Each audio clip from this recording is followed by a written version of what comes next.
नमस्कार दोस्तों, मेरा नाम फरज़ान है और मैं आप लोगों का स्वागत करता हूँ नेट जेआरएफ स्टडी सेंटर पर। तो आज का जो टॉपिक है हमारा वो पॉलिटिकल साइंस का एक हमारा महत्वपूर्ण विचारक है जॉन रॉल्स।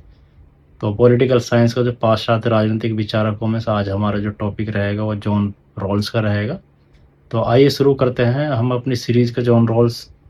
तो सबसे पहले जॉन रॉल्स का हम इंट्रोडक्शन देखेंगे। इंट्रोडक्शन के बाद हम इनका देखेंगे मानव स्वभाव यानी ह्यूमन नेचर, स्टेट और सोसाइटी को देखेंगे।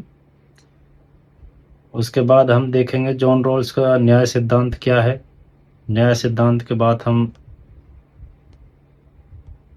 अगली जो हेडिंग हमारी रहेगी व्यवहारिक निहितार्थ को देखेंगे। उसके बाद इनकी आलोचनाओं को देखेंगे। आलोचनाओं के बाद इनका निष्कर्ष है और निष्कर्ष के बाद लास्ट में हम इनकी बुक्स वगैरह देखेंगे। तो शुरू करने से पहले मैं आप लोगों को बताना चाहता हूँ, कोई भी विद्यार्थी नेट जेआरएफ सेट या टीजीटी पीजीटी यूपीएससी ऑप्शनल की तैयारी करना चाहता है तो हमारे इस बैच से जुड़ सकता है।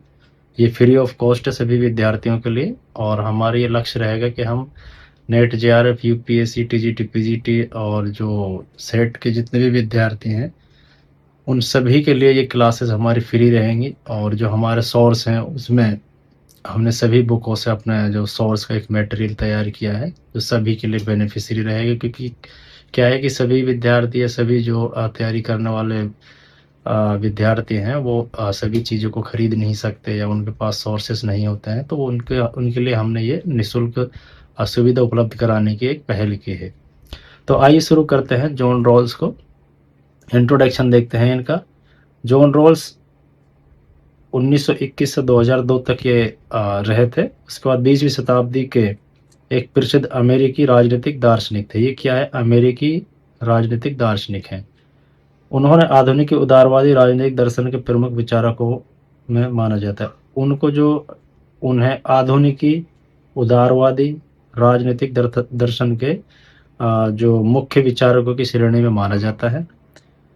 उनकी प्रसिद्ध कृति है थ्योरी ऑफ जस्टिस। ये बहुत बार पूछी जाने वाली बुक है। थ्योरी ऑफ जस्टिस किस विचारक की है? तो ये किसकी है? जॉन रॉल्स की है। कब लिखी गई थी? 1971 में। जिसमें उन्होंने न्याय के रूप में निष्पक्षता, जस्टिस एज फेयर नेम का सिद्धांत प्रस्तुत किया। जस्टिस एज फेयर नेम का जो सिद्धांत है वो किसने दिया था?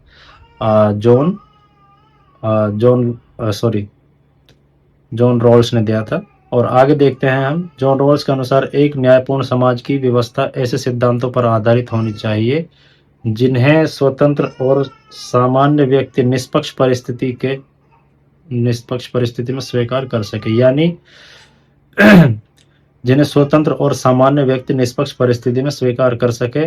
रॉल्स का सिद्धांत उदारवाद, समानता, स्वतंत्रता, सामाजिक न्याय और वितरणात्मक न्याय को समझाने के लिए अत्यंत महत्वपूर्ण है। यानी अगर हम एक इनका इंट्रोडक्शन, बेसिक इंट्रोडक्शन देखें तो इनमें इन्होंने जो बात की है, उदारवाद की बात की है, समानता की बात की है, स्वतंत्रता की बात की है, सामाजिक न्याय की बात की है और सबसे इम्पोर्टेंट है वितरणात्मक न्याय। तो वितरणात्मक न्याय की बात की है को आगे समझाने में अत्यंत महत्वपूर्ण है। तो इंट्रोडक्शन में हमने देखा है ये किस किस चीज़ों के ऊपर इन्होंने जो अपने विचार दिए हैं वो हैं, और क्या क्या इनका टॉपिक हैं, क्या क्या इनकी थ्योरीज हैं, वो सारी चीज़ों के बारे में इंट्रोडक्शन में हम बता चुके हैं। आगे इसी इंट्रोडक्शन को हम डिस्क्राइब करेंगे। सबसे पहले क्या है, ह्यूमन नेचर के बारे में इन्होंने क्या बोला है वो देख लेते हैं। मनुष्य को तर्कशील यानी रैशनल, स्वतंत्र यानी फ्रीडम और नैतिक व्यक्ति मानते हैं। यानी जो व्यक्ति है वो क्या है? तर्कशील है, स्वतंत्र है और नैतिक व्यक्ति को माना है। व्यक्ति अपने जीवन के लिए अपनी कॉन्सेप्शन ऑफ गुड चुन सकता है।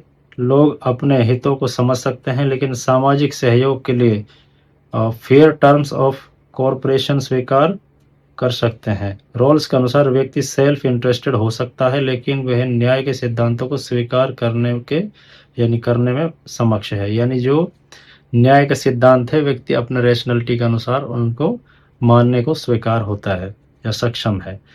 तो टू मॉरल पावर इन्होंने जो बताए हैं, जो मानव स्वभाव के लिए दो जो मॉरल पावर हैं वो कौन कौन से हैं? न्यायबोध यानी सेंस ऑफ जस्टिस, अच्छाई की अपनी धारणा बनाने और उन्हें संशोधित करने की क्षमता। यानी व्यक्ति के दो मॉरल्स होते हैं, जिसमें एक न्यायबोध होता है, एक अच्छाई की ओर धारणा होती है। यानी अच्छाई की अपनी धारणा बनाने और उन्हें संशोधित करने की जो करने की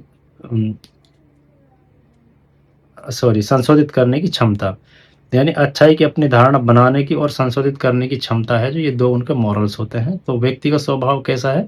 व्यक्ति का स्वभाव है तर्कशील, स्वतंत्र और नैतिक व्यक्ति। तो राज्य का स्वभाव कैसा है और राज्य कैसा है, वो देख लेते हैं। राज्य के ऊपर जो रोल्स के विचार हैं, राज्य न्यायपूर्ण और निष्पक्ष संस्थाओं की स्थापना के लिए होना चाहिए। यानी जो राज्य है, रोल्स, राज्य न्यायपूर्ण और निष्पक्ष संस्थाओं की स्थापना करने वाला होना चाहिए। यानी जो राज्य है वो कैसा होना चाहिए? न्यायपूर्ण और निष्पक्ष संस्थाओं की स्थापना करने वाला होना चाहिए। और राज्य के जो मुख्य कार्य हैं वो कौन कौन से हो सकते हैं? समान मूलभूत स्वतंत्रताओं की रक्षा, अवसरों की निष्पक्षता का समानता, अवसरों की निष्पक्ष समानता, सामाजिक आर्थिक असमानताओं को न्याय संगत बनाना, कमजोर वर्गों के हितों की रक्षा करना। तो ये राज्य का उत्तरदायित्व होना चाहिए। यानी राज्य के जो कार्य हैं वो किस टाइप के होने चाहिए? वो बताते हैं कि सामान्य मूल स्वतंत्रताओं की रक्षा करना, यानी सामान्य मूलभूत, ये जो सामान्य मूलभूत स्वतंत्रताएं हैं उनकी रक्षा करना, अवसरों की निष्पक्ष समानता, सामाजिक आर्थिक असमानताओं को न्यायपूर्ण संगत बनाना, कमजोर वर्गों के हितों की रक्षा करना, ये राज्य के कार्य होने चाहिए। जहाँ डिफरेंसेस प्रिंसिपल महत्वपूर्ण होते हैं, इनके जो विभेदक मूलक महत्व की जो बात करते हैं उसमें बोलते हैं असमानता तभी उचित है जब वह समाज के सबसे कम लाभान्वित, लीस्ट एडवांटेज लोगों के लिए लाभकारी हो। यानी जो असमानताओं को उचित वो वहाँ पर मानते हैं जहाँ पर सबसे निचले वर्गों के लिए ज़्यादा से ज़्यादा फायदा होने की उम्मीद हो। तो सोसाइटी किस टाइप की होनी चाहिए? सोसाइटी को कैसा माना है? रोल्स समाज को फेयर सिस्टम ऑफ कॉरपोरेशन मानते हैं, अर्थात समाज केवल व्यक्तियों का समूह नहीं बल्कि ऐसी व्यवस्था है जिसमें लोग सहयोग, अधिकार और कर्तव्यों के निष्पक्ष नियमों के तहत रहते हैं। तो रोल्स के लिए समाज है जो फेयर सिस्टम ऑफ कॉरपोरेशन, व्यक्ति फ्री इक्वल मॉरल पर्सन, राज जस्टिस को सुनिश्चित करने वाली संस्थागत व्यवस्था है। यानी जो बात करते हैं ये समाज कैसा है? फेयर सिस्टम ऑफ कॉरपोरेशन, व्यक्ति कैसा है? फ्री इक्वल मॉरल पर्सन, और जो स्टेट है वो क्या है? जस्टिस को सुनिश्चित करने के लिए संस्थागत व्यवस्था। तो जो रोल्स का जो न्याय सिद्धांत है वो किस टाइप का है? इनकी जो अगली हेडिंग है न्याय सिद्धांत है। ये बहुत इंपॉर्टेंट है, बहुत बार पूछे भी गया है सवालों में, और इनकी बुक भी पूछी जाती है जिसे हम पहले भी बता चुके हैं। जो इनकी बुक है वो थ्योरी ऑफ जस्टिस, मैन बहुत इंपॉर्टेंट बुक है, इनको आप ध्यान रखिएगा, 1971 में प्रकाशित हुई है। और आगे देखते हैं हम इनका जो न्यायिक सिद्धांत है, जॉन रॉल्स का न्यायिक सिद्धांत कैसा है वो पढ़ते हैं। जॉन रॉल्स न्याय को समाज का केंद्रीय सद्गुण मानते हैं। जो न्याय है वो समाज का केंद्रीय सद्गुण है जो मानव के तार्किक चयन का परिणाम है। रॉल्स के अनुसार न्याय की समस्या प्राथमिक सामाजिक वस्तुओं के न्यायपूर्ण वितरण की समस्या है। यानी जो मानव के तार्किक चयन का परिणाम, रोल्स के अनुसार न्याय की समस्या, यानी जो न्याय की समस्या प्राथमिक सामाजिक वस्तुओं के न्यायपूर्ण वितरण की समस्या है। जो प्राथमिक समस्या है समाज की वो क्या है? कि समाज के जो संसाधन हैं, वस्तुएं हैं, उनका वितरण की समस्या है। पहला, ये प्राथमिक वस्तुएं हैं जिन्हें समाज के बुनियादी ढांचे द्वारा वितरित किया जाता है, जैसे अधिकार, स्वतंत्रता, शक्ति, अवसर तथा आत्मसम्मान के साधन आदि। इन प्राथमिक सामाजिक वस्तुओं के वितरण के लिए रोल्स एक निष्पक्ष प्रक्रिया तलाशना चाहता है। इसी क्रम में उसने अपने न्याय के सिद्धांतों को स्पष्ट किया। इसके लिए रोल्स ने एक काल्पनिक स्थिति का वर्णन किया जिसे वह मूलभूत स्थिति कहते हैं। मूलभूत स्थिति में रहने वाले लोग अज्ञान के पर्दे के पीछे में होते हैं। यानी जो मूल स्थिति में रहने वाले लोग हैं वो अज्ञान के पर्दे के पीछे होते हैं, अर्थात ये समझाने की कोशिश करते हैं उन्हें अपनी विशिष्ट क्षमताओं और प्रतिभाओं का ज्ञान नहीं होता। उनके पास अपने उत्तम जीवन को लेकर कोई स्पष्ट दृष्टिकोण या विजन नहीं होता। उन्हें अपनी सामाजिक आर्थिक पृष्ठभूमि का बोध नहीं होता, वे अपने स्वयं हित की चिंता करते हैं किंतु अहंवादी नहीं। उनके पास आर्थिक और मनोविज्ञान का सामान्य ज्ञान होता है तथा उनमें न्याय की भावना भी पाई जाती है। तो अज्ञान के पर्दे के पीछे मूल स्थिति में रहने वाले लोग सामाजिक समझौते के दावा द्वारा एक न्याय समाज, यानी जो अज्ञान के पीछे यानी जो अज्ञान के पर्दे के पीछे मूलभूत स्थिति में रहने वाले लोग सामाजिक समझौते के द्वारा एक न्यायपूर्ण समाज के निर्माण का प्रयास करते हैं। यानी जो समाज के निर्माण होता है, यानी जो रॉल्स का जो न्यायिक सिद्धांत है उसमें ये बोलते हैं कि जो समाज में एक समझौता होगा और समझौते में ये रहेगा कि जो समझौते का निर्माण होगा वो इस टाइप से होगा कि जो व्यक्ति हैं उनको ज्ञान नहीं रहेगा, वो अज्ञान के पर्दे के पीछे की तरफ से जो समाज है उसका निर्माण करेंगे। जैसे कि अज्ञान के पर्दे के पीछे मूलभूत स्थिति में रहने वाले लोग सामाजिक समझौते के द्वारा एक न्यायपूर्ण समाज के निर्माण का प्रयास करेंगे। जब वे स्वयं स्वयं उससे वांछित वर्गों की स्थिति में रहकर अपने अधिकार अधिकतम लाभ का प्रयास करेंगे, उन्हें महाकाल्पनिक नियम यानी महाकल्पनिष्ठ नियम या फिर अधिकतम न्यूनतम नियम, इनका जो थ्योरी है अगर पूछा जाए कि अधिकतम न्यूनतम मैक्सिमम मिनिमम लॉ या फिर अधिकतम न्यूनतम नियम या फिर महाकाल्पनिष्ठ नियम, तो ये किसकी थ्योरी है? ये जॉन रॉल्स की थ्योरी है, जिसमें बोला जाता है कि जो निम्नतम स्थिति में रहने वाले व्यक्ति अगर उसको ज़्यादातर लाभ मिलता है तो वो इस स्थिति को इंगित करते हैं। इसका तात्पर्य है कि प्राथमिक सामाजिक वस्तुओं के बंटवारे के दौरान सभी अपनी संभावनाओं को अधिकतम तथा हानियों को न्यूनतम करने का प्रयास करेंगे। ऐसी स्थिति में मूलभूत स्थिति न्यायपूर्ण समाज का निर्माण करने के दौरान व्यक्ति योग्यता के आधार पर तो संशोधनों का वितरण करेगा, साथ ही न्यूनतम सुविधा प्राप्त वर्ग के प्रति भेदभाव करने का भी समर्थन करेगा। मूलभूत स्थिति में मूलभूत स्थिति में होने के कारण व्यक्ति का फैसला निष्पक्ष होगा। इन नियम के आधार पर प्राथमिक वस्तुओं का वितरण भी न्यायपूर्ण होगा। अतः रॉल्स के अनुसार न्याय निष्पक्षता है, यानी जो न्याय हो निष्पक्षता है, और न्याय इस आधार पर होगा कि समाज में जो नीचे की स्थिति में रहने वाले व्यक्ति हैं, गरीब स्थिति में रहने वाले व्यक्ति हैं, उनको ज़्यादा से ज़्यादा फायदा हो। तो रॉल्स के न्याय सिद्धांत की प्रक्रिया हम इसमें देख लेते हैं। चार्टर के अनुसार मूलभूत स्थिति कैसी है? समाज के सभी व्यक्ति एक काल्पनिक स्थिति में समान रूप से उपस्थित होते हैं। यानी जो मूलभूत स्थिति रहेगी न्यायिक सिद्धांत के लिए, उसमें मूलभूत स्थिति ओरिजिनल जो पोजीशन है उसमें समाज के सभी व्यक्ति एक काल्पनिक स्थिति में समान रूप में उपस्थित होंगे। यानी जो व्यक्ति हैं समाज के, वो एक कल्पना करेंगे कि कल्पना में सभी व्यक्ति इकट्ठा होंगे और वो इस स्थिति में समान रूप से उपस्थित होकर एक कल्पना करेंगे। ठीक है, यानी समाज के सभी व्यक्ति एक काल्पनिक स्थिति में समान रूप से उपस्थित होंगे, यानी एक साथ इकट्ठा होंगे वो। दूसरी स्थिति में क्या है कि अज्ञान के पर्दे के पीछे व्यक्ति को अपने बारे में कोई जानकारी नहीं होती, न जाति, न वर्ग, न धन, न योग्यता और न सामाजिक स्थिति आदि। यानी जो समाज का जो नियम बनाएगा वो क्या है कि एक अज्ञान के पर्दे के पीछे रहेगा, जिसकी कोई जाति नहीं होगी, कोई वर्ग नहीं होगा, कोई धन नहीं होगा, योग्यता नहीं होगी, सामाजिक स्थिति का उसको कुछ पता नहीं होगा।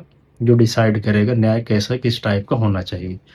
महत्वपूर्ण नियम बनेंगे। इस निष्पक्ष स्थिति में सभी व्यक्ति ऐसे नियम चुनते हैं जो सभी के लिए न्याय संगत हों।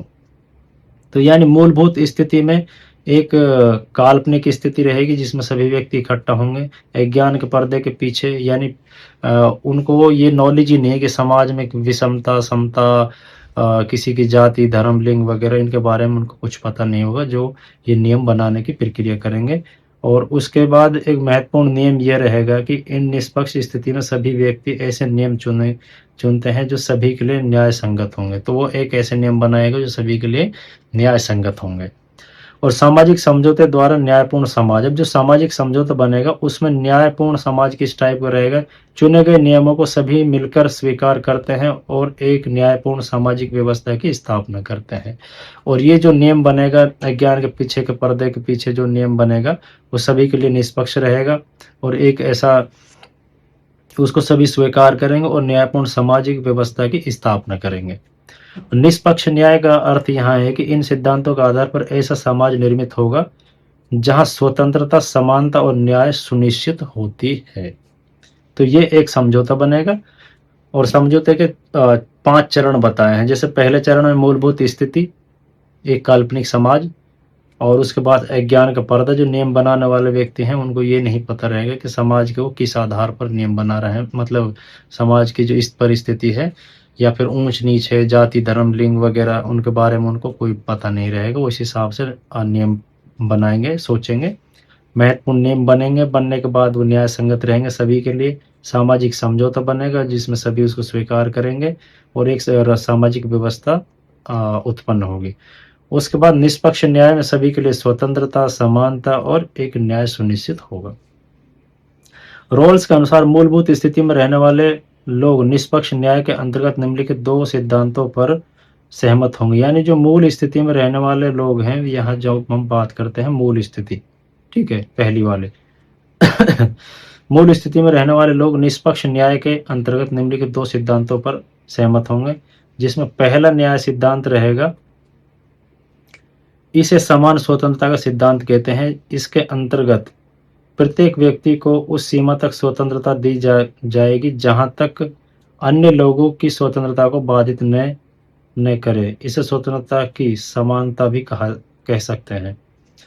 स्वतंत्रता को केवल स्वतंत्रता के लिए ही बाधित किया जा सकता है। ये प्राथमिक जो प्रथम सिद्धांत है, जो किस प्रथम सिद्धांत है जो मूलभूत स्थिति का, वो ये रहेगा कि कि इसमें जो स्वतंत्रता है उसको स्वतंत्रता के लिए ही बाधित किया जा सकता है, अदरवाइज उसको बाधित नहीं किया जाएगा। या फिर व्यक्ति को इतनी स्वतंत्रता दी जाए जितनी वो खुद के लिए चाहता है, यानी जो दूसरे को वो खुद हानि नहीं करेगा, तो वहां तक वो स्वतंत्रता चाहता है अपने लिए और दूसरों के लिए। तो दूसरा सिद्धांत क्या है कि रोल्स ने इस सिद्धांत में भेदभाव मूलक या भेद मूलक सिद्धांत या अवसर की उचित समानता का सिद्धांत जोड़ा है। इसके अंतर्गत सामाजिक आर्थिक असमानताओं को इस रूप में व्यवस्थित किया गया कि समाज के न्यूनतम सुविधा प्राप्त करने वाले या फिर प्राप्त व्यक्ति के लिए अधिकतम उपयोगी हो। यानी जो न्यूनतम सुविधा प्राप्त व्यक्ति के लिए अधिकतम उपयोगी हो, इसे भेदभाव का नियम कहते हैं। भेदभाव मूलक सिद्धांत ये विषमताएं उन पद और रिक्तियों से जुड़ी हो जो अवसर की समानता के अंतर्गत सर्वसुलभ हो। रोल्स ने इन सिद्धांतों का प्राथमिक क्रम भी निर्धारित किया है, जहां प्रथम सिद्धांत द्वितीय सिद्धांत से अधिक महत्वपूर्ण है। द्वितीय सिद्धांत के अंतर्गत अवसर की समानता का सिद्धांत भेदभाव यानी विभेद के नियम विभेदक मूलक सिद्धांत से अधिक महत्वपूर्ण है।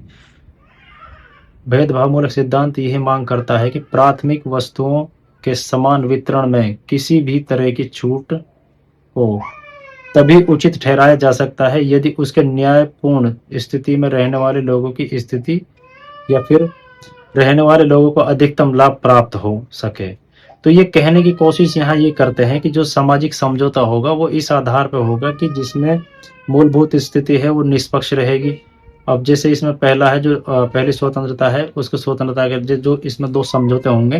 पहला समझौता यह है कि जो न्याय है उसको स्वतंत्रता जिसमें मैन मानी गई, स्वतंत्रता को स्वतंत्रता के लिए ही बाधित किया जा सकता है। और दूसरे सिद्धांत में विभेद मूलक सिद्धांत की बात की गई, जिसमें जो कमजोर परिस्थिति में रहने वाला व्यक्ति है उसको ज्यादा से ज्यादा फायदा मिल सके। तो आगे हम देखेंगे कि व्यवहारिक निहितता है जो, उसको देख लेते हैं। प्राथमिक नियम समान स्वतंत्रता के सिद्धांत में उदार लोकतंत्र शासन प्रणाली में मिलने वाले अधिक अधिकार शामिल हैं। जैसे यानी जो व्यवहारिक निहितार्थता है या फिर निहितार्थ है, जो व्यवहारिक निहितार्थ को हम देखेंगे। प्राथमिक नियम समान स्वतंत्रता के सिद्धांत में उदार लोकतांत्रिक शासन प्रणाली में मिलने वाले अधिकार शामिल हैं, जैसे राजनीतिक स्वतंत्रता, धार्मिक स्वतंत्रता इत्यादि। इन सिद्धांतिक बाजार व्यवस्था और पूंजीवाद का समर्थन करता है। यद्यपि यहाँ जो रॉबर्ट नोजिक है, जैसे स्वतंत्रवादी का अनियंत्रित पूंजीवाद नहीं बल्कि नियंत्रित पूंजीवाद, ये जो सिद्धांत दे रखे हैं, जैसे अनियंत्रित पूंजीवाद है या फिर नियंत्रित पूंजीवाद है। विभेद के नियम वास्तव में कल्याणकारी राज्य को उचित ठहराता है। यानी जो विभेद मूलक सिद्धांत है वो क्या बोलता है कि जैसे व्यक्ति के पास अगर नहीं है तो राज्य के द्वारा उसको दिया जाए या फिर उसकी सुविधा राज्य के द्वारा की जाए, यानी जो कमजोर परिस्थिति में है राज्य के द्वारा उनको ज़्यादा से ज़्यादा फायदा पहुंचाया जाए, तो वो कल्याणकारी राज्य की बात करते हैं। विभेद के नियम के संदर्भ में रोल्स रोल्स मानता है कि न्याय पुरस्कार या सिद्धांत न होकर क्षतिपूर्ति का सिद्धांत है, यानी जो न्याय है वो पुरस्कार का सिद्धांत न होकर क्षतिपूर्ति का सिद्धांत है। अगर ये क्वेश्चन बने कि न्याय का जो सिद्धांत है उसको क्षतिपूर्ति का सिद्धांत किस विचारक द्वारा बोला गया है, या फिर क्षतिपूर्ति का सिद्धांत किस राइटर द्वारा दी गई एक विचारधारा है, तो वो कौन है? जॉन रॉल्स हैं। तो जॉन रॉल्स के जो सिद्धांत हैं उनकी आलोचनाएं भी की गई हैं, वो क्यों की गई हैं, किस आधार पर की गई है, वो देख लेते हैं। स्वतंत्रवादियों के अनुसार जैसे रॉबर्ट नॉजिक हैं, ये क्या है कि व्यक्ति को खुली आज़ादी देते हैं और बोलते हैं कि व्यक्ति को स्वतंत्र रहना चाहिए और राज्य को कम से कम हस्तक्षेप या राज्य को हस्तक्षेप करना ही नहीं चाहिए व्यक्ति की स्वतंत्रता में। तो इनकी बुक है एक एनार्की स्टेट एंड यूटोपिया, जो 1974 में लिखी गई बुक है। थ्योरी ऑफ जस्टिस की आलोचना की। नॉजिक ने प्रक्रियात्मक न्याय एवं लोक कल्याणकारी राज्य की संकल्पनाओं को खारिज कर दिया, यानी ये पूर्ण स्वतंत्रतावादी हैं और ये जो राज्य की जो सकारात्मक भूमिका है, कल्याणकारी राज्य की जो भूमिका है उसकी जो आलोचना करते हैं। कौन करते हैं? रॉबर्ट नॉजिक, जिनकी बुक है एनार्की स्टेट एंड यूटोपिया, 1974 में लिखी गई बुक है जो। तो इन्होंने क्या है कि जैसे कल्याणकारी राज्य है और प्रक्रियात्मक न्याय है, और इनकी इन्होंने आलोचना की है या इनके सिद्धांतों को खारिज किया है। ठीक है, आगे देखते हैं जो मार्क्सवादी द्वारा इनकी आलोचना की गई, किस आधार पर की गई है। इस दृष्टि के अनुसार पूंजीवादी व्यवस्था के अंतर्गत प्राथमिक सामाजिक वस्तुओं का निष्पक्ष वितरण संभव नहीं है। यानी जो मार्क्सवादी आलोचक हैं, जो मार्क्सवादी हैं, वो क्या बोलते हैं कि पूंजीवादी व्यवस्था के अंतर्गत प्राथमिक वस्तुओं का निष्पक्ष वितरण संभव नहीं है। तो ये निष्पक्षता की बात करते हैं, क्योंकि इस जो पूंजीवादी व्यवस्था है उसमें निष्पक्ष वितरण का कोई प्रोसीजर होता नहीं है, ये बोलते हैं, क्योंकि जो राज्य है वो पूंजीपतियों की देन है, इसलिए वो निष्पक्ष काम नहीं करता। समुदायवादियों के अनुसार क्या बोला गया है? हार्वर्ड यूनिवर्सिटी का जो माइकल सैंडल हैं समुदायवादी, उनकी पुस्तक है जो liberalism and the limit of justice, इनकी बुक है liberalism and the limit of justice. 1982 में रोल्स के न्याय सिद्धांतों की आलोचना की है और इनके अनुसार रोल्स ने व्यक्ति को एकाकी या फिर अमूर्त अणु के रूप में देखा है, अर्थात व्यक्ति को समाज से अलग थलग देखना। माइकल सैंडल समुदाय की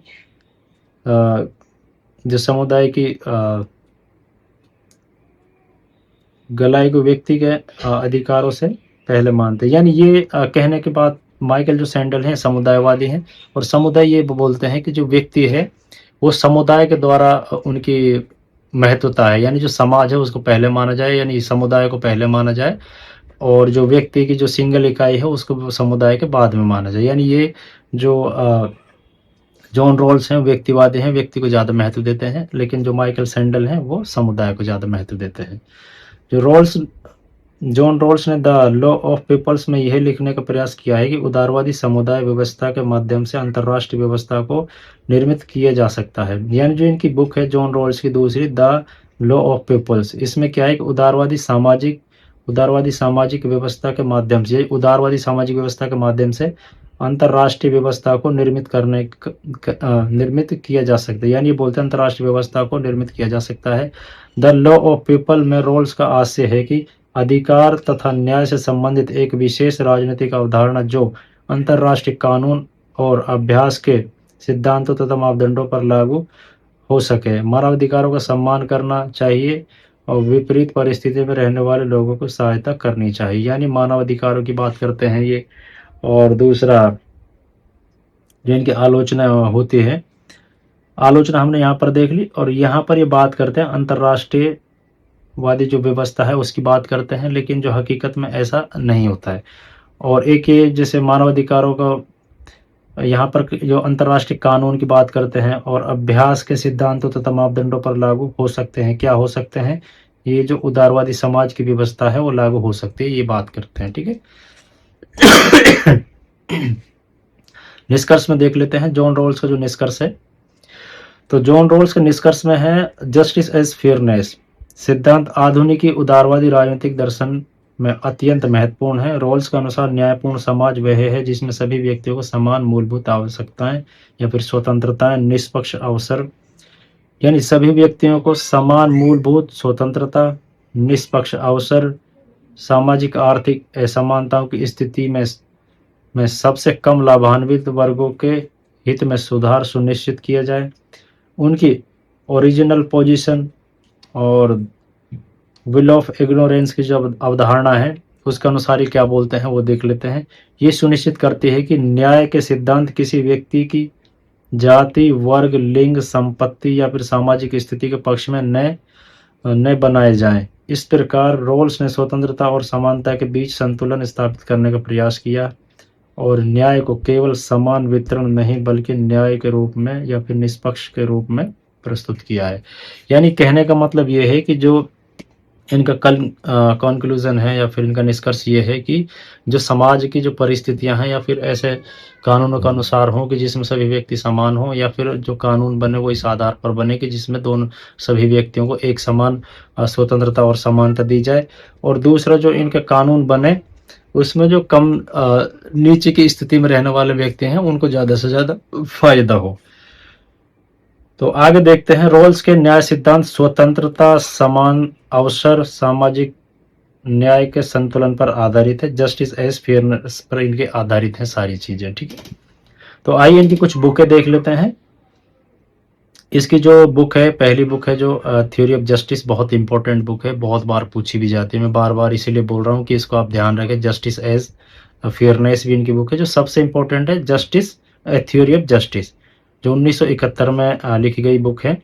अब इसमें मुख्य विषय कौन कौन से हैं? Justice as fairness, original position, veil of ignorance. तो इनकी बात की गई है कि इसमें justice as theory of justice में। और इनकी अगली जो बुक है पॉलिटिकल लिबरलिज्म। पॉलिटिकल लिबरलिज्म में पॉलिटिकल ये लिबरलिज्म की बात करते हैं।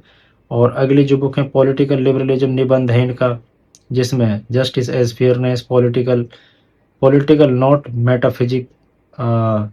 मेटाफिजिकल का दौर है जो इसमें पॉलिटिकल कॉन्सेप्ट ऑफ जस्टिस की बात करते हैं। पॉलिटिकल कॉन्सेप्ट ऑफ जस्टिस की बात करेंगे कि इसमें पॉलिटिकल लिबरलिज्म में। तो अगली बुक है पॉलिटिकल लिबरलिज्म में इन्होंने जैसे रीजनेबल, प्लूरलिज्म, ओवरलैपिंग और कॉन्शियस की बात की है। और द लॉ ऑफ पीपल्स में क्या बोलते हैं? जैसे लॉ ऑफ पीपल्स में बात करते हैं कि इंटरनेशनल जस्टिस की बात करते हैं, पीपल्स की बात करते हैं और ग्लोबल ऑर्डर की बात करते हैं, जैसे हम पहले भी इनको देख चुके हैं। किस में है ये? द लॉ ऑफ पीपल्स में। अगर ये क्वेश्चन बन जाए कि द लॉ ऑफ पीपल्स में रोल्स ने किस आधार पर या किस विचारों पर ध्यान अपने ओर आकर्षित किए हैं, या फिर इनकी जो थ्योरी का मेन मोटिव हो क्या है, तो इसमें हम बोलेंगे इंटरनेशनल जस्टिस या फिर पीपल्स और फिर ग्लोबल ऑर्डर या इंटरनेशनल जस्टिस की बात की किसमें? द लॉ ऑफ पीपल्स में। Justice as fairness. अब जस्टिस एज फेयरनेस में किसकी बात की है इन्होंने? रोल्स ने जस्टिस थ्योरी का रिवाइव किया है और क्लियर विजन रखा है। और 2007 में जो इनकी लास्ट बुक है वो देखते हैं, lectures on the history of political philosophy. अगर ये इनकी बुकें दे दी जाए क्रम से कि कौन कौन सी बुकें किस आधार पर किस डेट को रिलीज हुई, तो उनकी ये कुछ एक पंक्ति में रखेंगे इनको और पूछेंगे कि कौन सी, इनको आप मिलान कीजिए कौन सी बुक किस ईयर में है। तो सबसे पहले इनका बुक है जो थ्योरी ऑफ जस्टिस है, और सबसे जो लास्ट का जो बुक है वो lectures on the history of political philosophy. Political philosophy में ये बात करते हैं हॉब्स, लॉक, रूसो, कांट, मिल आदि पर रोल्स के लेक्चर हैं। यानी जो ये लेक्चर देते हैं जिसमें हॉब्स हो गया, लॉक हो गया, रूसो हो गया, कांट हो गया, मिल हो गया आदि पर अपने लेक्चर्स देते हैं। ये इनके lectures on the history of political philosophy की बात करते हैं। तो यहाँ पर हमारी बुकें कंप्लीट होंगी। तो आज का ये जो जॉन रॉल्स का हमने जो सिद्धांत पढ़ा है, जो इनकी जो थ्योरीज हैं उनको हमने देखा है। सबसे पहले इनका परिचय देखा, उसके बाद ह्यूमन नेचर है, स्टेट है, सोसाइटी है, उसके बाद हमने इनका न्याय का सिद्धांत देखा जिसमें 2 प्रकार के सिद्धांतों की बात करते हैं, और जिसमें पहला होता है स्वतंत्रता की बात करते हैं, मतलब स्वतंत्रता को स्वतंत्रता के लिए सीमित किया जा सकता है, और दूसरे में विभेद मूलक सिद्धांत की बात करते हैं। और उससे पहले ये बात करते हैं जो न्यायिक सिद्धांत है वो किस आधार पर होगा, या फिर हम बात करें तो सोशल कॉन्ट्रैक्ट किस टाइप का होगा, सोशल कॉन्ट्रैक्ट किस आधार पर होगा, सामाजिक संबंध किस आधार पर होगा, जिसमें पहले एक मूलभूत परिस्थिति होगी, जिसमें व्यक्तियाँ कुछ कल्पना करेंगे, एक काल्पनिक परिस्थितियाँ उत्पन्न होगी, फिर अज्ञान के पर्दे के पीछे कानूनों का एक निर्माण होगा, महत्वपूर्ण नियम होंगे जिसको न्याय संगत बोला गया, फिर सामाजिक समझौता होगा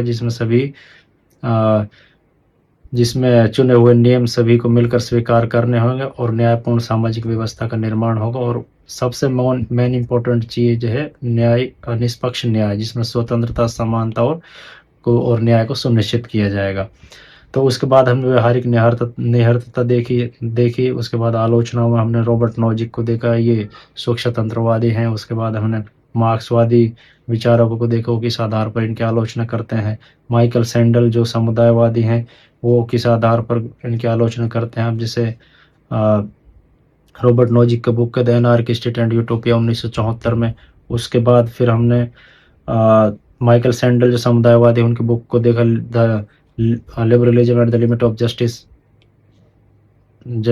को देखा, जो व्यक्ति और समुदाय के बीच में तुलना करने की बात करते हैं, जिसमें व्यक्ति को ये कम और समुदाय को ज़्यादा महत्व देते हैं। निष्कर्ष को हमने देखा।